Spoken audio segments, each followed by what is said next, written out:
Good afternoon, everyone. And we know we're keeping everybody from lunch, but we're delighted to be here. And as we all know, it's been many years of Finovate in many locations, and it's just been wonderful to see it grow.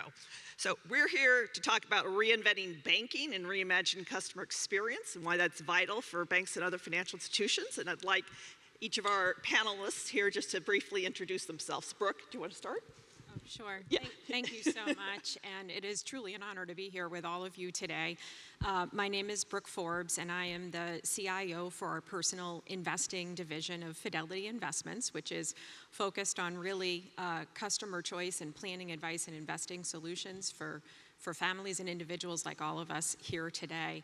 And before I hand it to my esteemed colleagues, I just wanted to take a moment and let you all know, as I've spent time here today, just incredibly how impressed I am with the hyper focus every single company has on customer experience and associate experience in the firms that you serve and in your own employee base, and really looking forward to a healthy conversation around that today, because I think together, we really elevate each other's game in this industry, and I think that's really vital to everyone's success.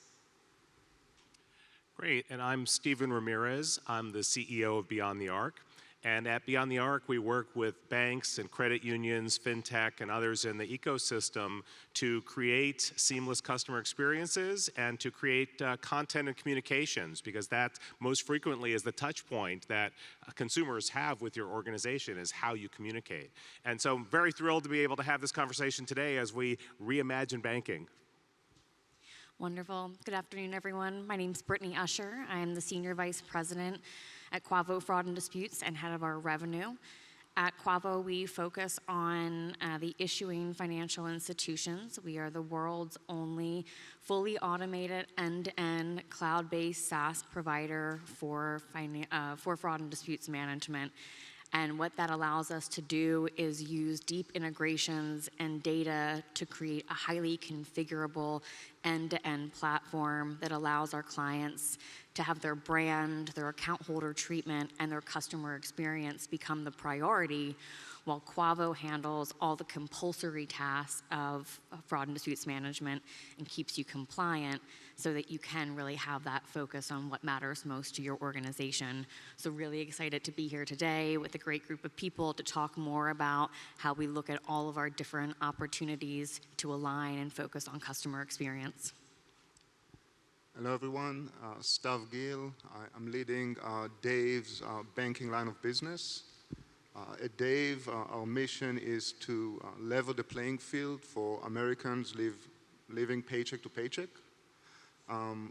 Usually our customers are very early on in their financial lives, so maybe they're struggling, financially. And our goal is to, help them in their journey and move into a more sustainable financial lives. We're typically doing it by helping them manage their cash flow, providing short-term line of credit, our cash advance, and banking services that they use to manage their banking and financial. Thank you. And I don't think I introduced myself. I'm Tricia Kemp, co-founder, managing partner of Oak HCFT. And we have about 85 portfolio companies now, many of which in fintech and healthcare, many of which kind of came up through Finovate and other similar programs. So we're delighted to be here as well. All right, Stephen, let's start with you. So start at the high level. So what is fintech? What is the value it brings? And how is it changing the way customers are interacting with financial institutions? Well, I think where I would take that is to say fintech is obviously not just about the technology. It's actually not about the technology at all. I think it's about the experiences that we create. And I was trying to think today, I had the fortune earlier in my career, I worked in Hollywood. And I had the ability to work with Netflix 2 months after they got founded. And if I think about those initial conversations, the Netflix business model, for those of you who don't recall, was to actually ship these physical DVDs in the mail that you actually watched on a DVD player, if you remember what that is, in your home. But even at that time, Netflix were already thinking about the streaming future, even though they had no way of being able to implement that back at the very beginning. I think that that's the kind of movement that we need in terms of reinventing banking. And if we think about fintech in that context, it's not about having a faster buggy. It's how do we think about banking to really meet the needs of both consumers and small businesses. To me, all of that is fintech. No, I would agree. And you know, Brooke, from a Fidelity perspective, right? And you have all these fintech companies out here, you know, providing, you know, a better customer interaction, a better service. You know, how does Fidelity look at all this, and how does it react? Yeah, absolutely. So first of all, couldn't agree more with your answer, and it parlays nicely into how we think about it, Tricia, because one of the other things clearly that underpins the entire fintech industry is all about innovation. So at Fidelity, we have some philosophies around a couple of things to share. The first is, and you all know this in the research, right, but we all like to talk about what is your total end-to-end experience in every single channel? And I see some firms here today that are in the business of really thinking about cross-channel communications and high touch points. So number one is that every single moment matters with the customer. And that's not unique to us in this industry. I would give that advice to any industry. But in every single touch point, the recognition that you're either increasing or decreasing your NPS. So personalization is going to be critical. The second thing is when we think about the total experience and end-to-end, and we really saw this in hyperscale in the pandemic, is that it's not only about digital, but for us here at Fidelity, right, we have almost 30,000 firm-wide humans, associates, customer advisors, people are in the business. Some of the toughest moments we experienced in the pandemic or when there's a market shift for us is actually being able to show up. What's your channel of choice? And by the way, those channels of choice can change depending on what it is you're trying to do. It also can change, as we have found, depending on what your life stage is. The third thing, and Stephen, you obviously are in this business and talk about it, but showing up as you communicate in the channels where your customers are, right? So we've made really big investments, obviously, in a ton of social channels, Instagram, TikTok, Reddit, all the places that many of you already are, but if you're not, you need to be thinking about that to really build out the social communities and the forums. And the last thing I would say that's worked really well for us is how are you sort of operating and thinking about your employee experience and that culture to really spark the innovation? So for us, the Scan, Try, Scale framework is really built into our DNA, but also Agile as a delivery methodology has just been absolutely critical for us in being able to pivot and change gears. Blessed to have an organization of almost 4,000 across multiple countries, and being able to really make quick moves in service of what your customers or your associates are telling us, I would say is critical in our industry. We'll come back to sort of, you know, the operating model and the talent within, let's say, a Fidelity in a minute. But Brittany, will you dig into how, whether it's a fintech or it's a Fidelity, they should be using data for a better customer experience, you know, better customization? Thanks, Patricia. It's a great question. It's a loaded question, and I know we want to get to lunch, so if you want to hear me on my soapbox, we do have a booth out on the floor.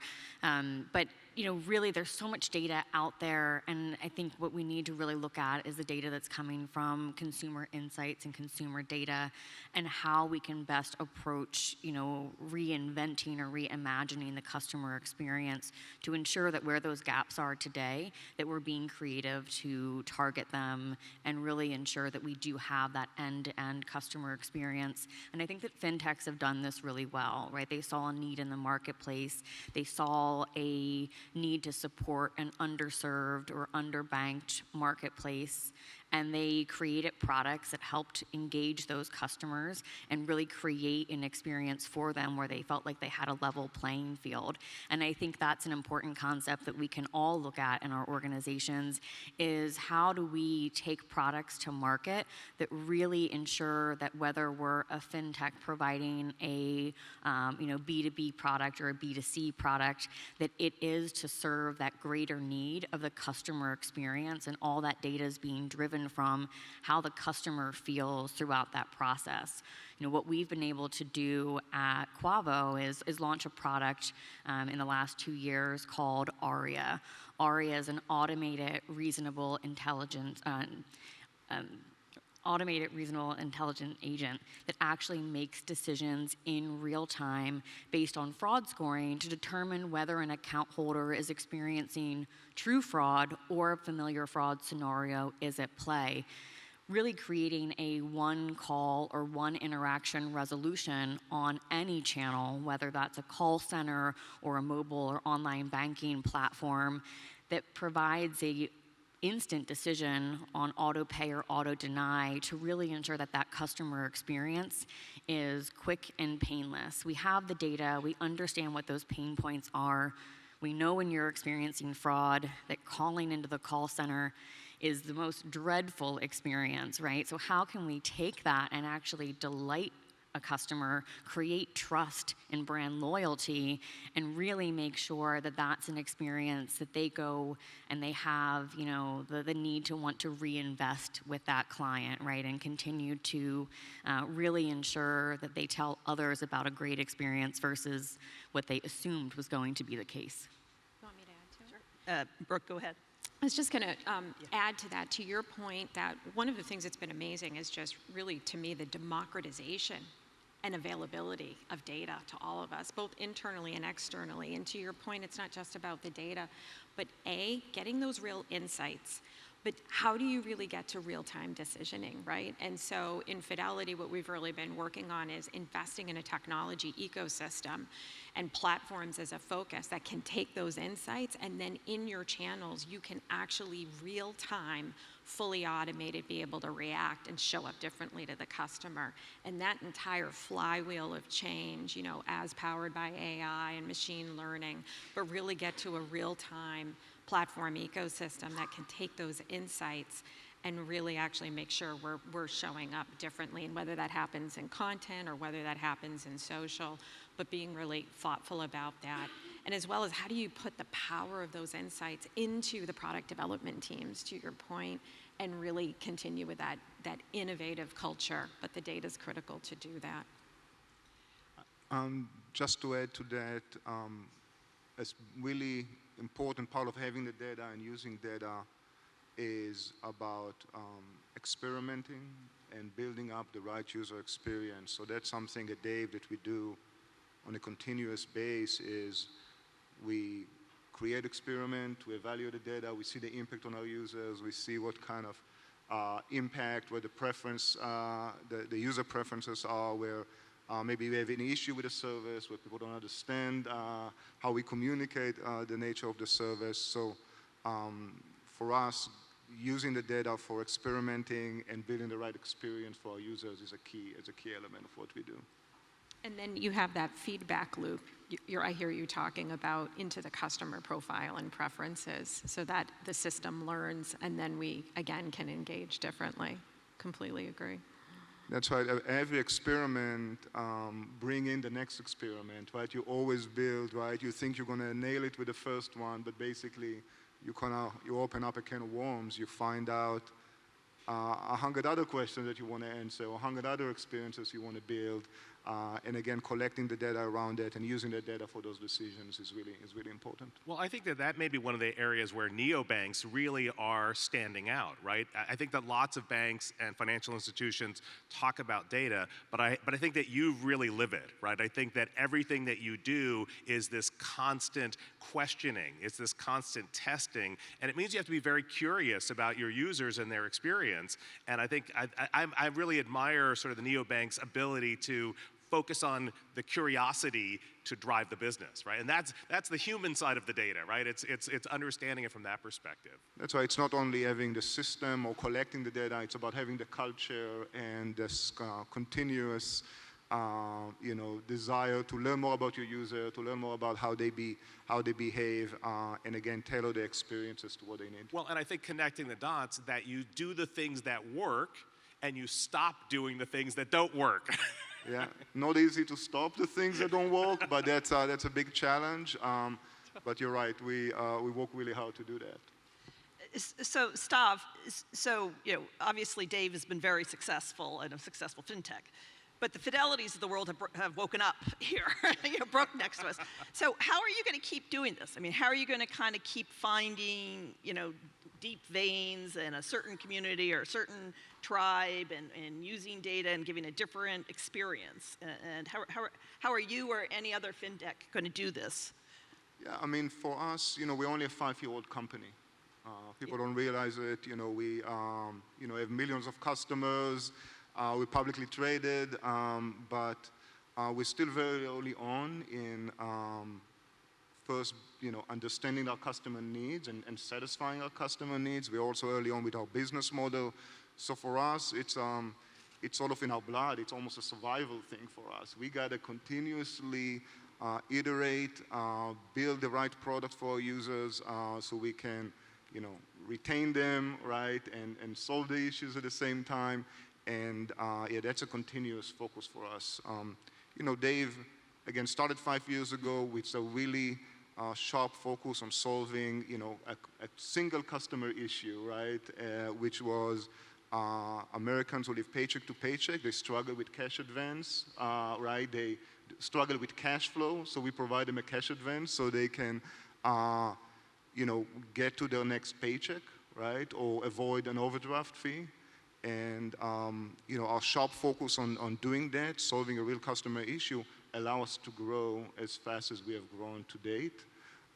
So when I think about what we need to do next, what other financial institutions need to do next, is continuously focus on solving real problem for the users and finding product market fit.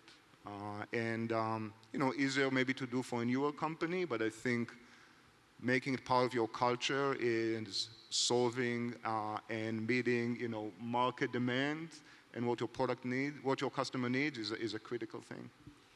And I love what you talk, when you talk about culture, I think it's really important to understand that it's beyond just Dave, right? It's a community. And I think that community landscape is changing so much with fintech and the ability to have so many different options as a consumer in who you want to partner with and who you want to invest with, as a financial institution. And that community is now not so much who's outside of your local area, it's who speaks to you as a consumer, who aligns with your values, whose company culture really represents you and where you are in your life, right? And having an organization like Dave provide a product to, what we consider sort of an underserved community really then brings this sort of virtual community together, and now it's a whole different experience when you look at interacting with an organization. So I think that shift in sort of reimagining banking is now really taking it outside of the regional or community sort of geographical mindset and really creating a culture and a community that aligns people in a really meaningful way across the country and across the world. Well, I think many banks and credit unions are organized by product, right? They're very strong product groups. And when there's a segment orientation, it seems equally rigid, and it does not seem like it's focused on the customer. And I think that if we're going to reinvent banking and reimagine that experience, what would a bank look like if it was truly, any FI, if it was truly oriented on the customer? How would it organize itself to be able to meet those needs? I think that's the opportunity for the industry. Banks are, banking services in general seems very undifferentiated, right? Very kind of generic. It started, when you think about evolution of banking 20, 30 years ago, people were, the expectation of a customer were very, similar from your banking provider. And I think what more and more people are doing in financial services or other industries is, again, finding the right niche and understanding who that customer that you're going after and how their need is different than the overall marketplace. And maybe to add to that, to your point, at least for myself and Fidelity, I don't think about there's fintechs and then there's, large scale institutions. To your point, like I look at this room and think about this as one community where two things need to happen. Number one, huge respect, and we have an opportunity to inspire each other. So every single demo I've seen, everything is providing inspiration. Two, to your point, no matter what size firm any of us are, you have to remember whatever the customer's last great experience was is what we're all competing with. And although we're talking today about fintech and banking, we spend a lot of time looking outside of industry, right? Because the reality is what we're also competing with is that screen share for whatever the last awesome retail experience was that any of us in this room or our customers are having. And that provides incredible inspiration. So it really comes back to your point, a culture of innovation, a culture of really constant reinvention, no matter what size or scale sort of organization, any of us might be in. And being hyper focused on that and super, super customer obsessed, but I'm also gonna put a high plug in for super, super associate, obsessed. Many of you have talked about, and we agree, the culture, the DNA, to really continue to inculcate that is a critical competitive advantage.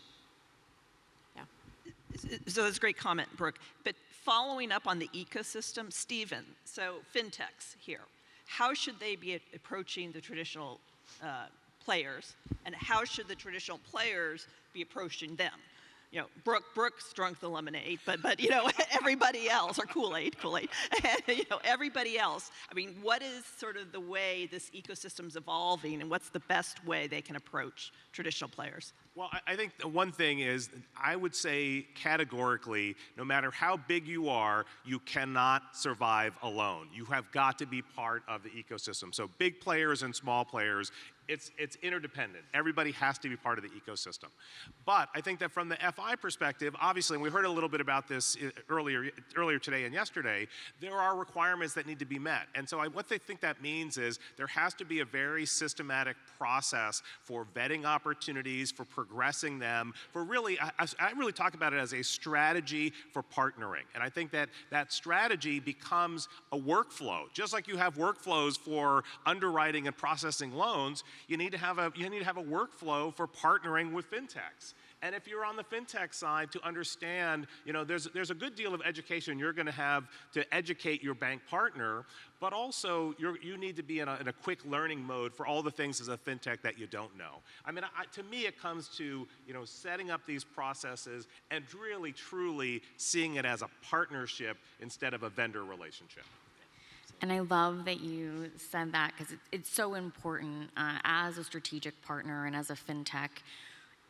We have so much to learn from each other, right? As Brooke mentioned, we're sort of all here together. It's a community of one. And it's so important to understand your strengths and weaknesses, to experiment, but also know when a strategic partner is going to be able to provide, an opportunity in your organization that can impact the customer experience in a way that can happen more rapidly than if you were to try to do it yourself. And I think it's, looking out into the floor today and during this conference, there's so many great strategic partners out there that it's important to have that conversation. Understand what partners can do to help elevate your organization, make impacts, rapidly change. And it is, quite different, working with fintechs and then working with more traditional financial services. The ability to be agile and quickly move and recreate experiences or open up those digital channels to ensure that customers can interact with you, wherever they feel comfortable. It's not always as easy to be able to do that. And I think think, getting to that place where we're having the conversation with strategic partners and leveraging their expertise is really how everyone sort of continues to compete and evolve and re-innovate. Stav, so following up on the comment that Brooke made about competing with other things on the screen, right? And you might have an opinion from this from Dave's perspective, but gamification, nudging, visualization, generally kind of not in financial service parlance, right? What are the opportunities from this? What is the demand for players? Yeah, when you even think about the Dave's brand and the use of the bear, right? Fundamentally, what we do is we humanizing, gamifying maybe, the financial services experience, right? It's a stressful thing for user. It's not easy, right, to manage your financials, especially when you live paycheck to paycheck. So for us, all the experience we want to build is about making it simpler, more human, more approachable experience for our customers. And then in terms of changing behaviors, we're working, really hard helping our customers save. One of the biggest things we hear from our customers is they want to save, they don't know how. They don't know how to get started. So when we think about nudging, when we think about building a more gamified experience, is about, okay, how do we get our user to do something they want to do, but not always successful in doing? And that's a big focus for us. We do it through, experimenting, right? Through building a very sort of basic experience, learning from it, and iterating on it. Brittany, just a little bit different, the new economies, whether it's the Uber drivers or the marketplaces. So how have your customers, how have the delivery of financial services and the making use of data and having the best-in-class customer experience, altered for customers in new economies? It's a great question, and we're blessed that we get to work with so many different financial institutions across the vast landscape, from fintechs and emerging fintechs, processors, servicers, traditional banking. So we've really been able to see how different the customer experience is and the account holder treatment is. So I think it's important to be able to leverage a partner and really have workflows that allow that customer experience in whatever economy or industry be representing your brand or your culture, and not try to sort of shove that square peg into a round hole, right? So it really is about making sure that whether you're adapting and changing internally as an organization, that it's still focused on that customer experience.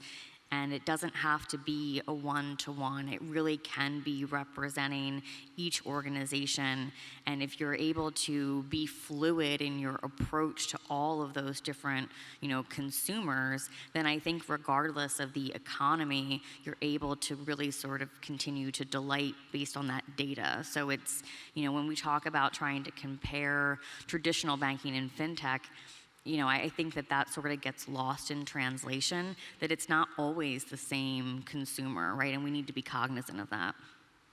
I also think many of them have done a great job, which is, again, inspiration to all of us. And Stephen, you talked about this, which is how do you become a part of the customer life journey? And if I think about the Ubers of the world, right, they've done a really nice job, not just thinking about the service they provide, but how do you integrate that in context of some other things the customer might be doing? And that's something certainly at Fidelity we're thinking about, right? Finance is attached to a life decision most often that's happening in the moment, right? You need to do something, and there's tons of life events in which to sort of serve, but really thinking about the customer experience and then how do we plug into that. I think, again, there's been great inspiration there, and there's a real community in terms of how all these companies are working together in service of the customer. Well, and we can jump from that to, let's say, ESG or other values and how they need to be communicated. And maybe, Stephen, you're nodding. So where would ranking social purpose or other priority be in a delivery? I think that they're very high because these are the values that people hold. These are the things that really motivate their lives. And I think that the industry has been somewhat tone deaf in not tuning into the things that are genuinely important to people. So I think there's a huge opportunity for organizations that really go there and really engage on that level.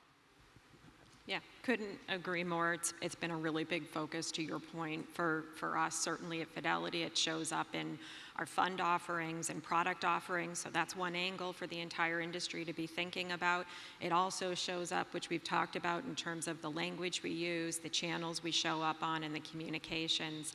And then again, thinking about the diversity of our associate base and next generation investors. And like, if you're not playing in this space, kind of missing out, to your point, on what customers are telling us in terms of these are the values that I've got and need to see that in my solution set and want to do business with firms that really mirror my interests.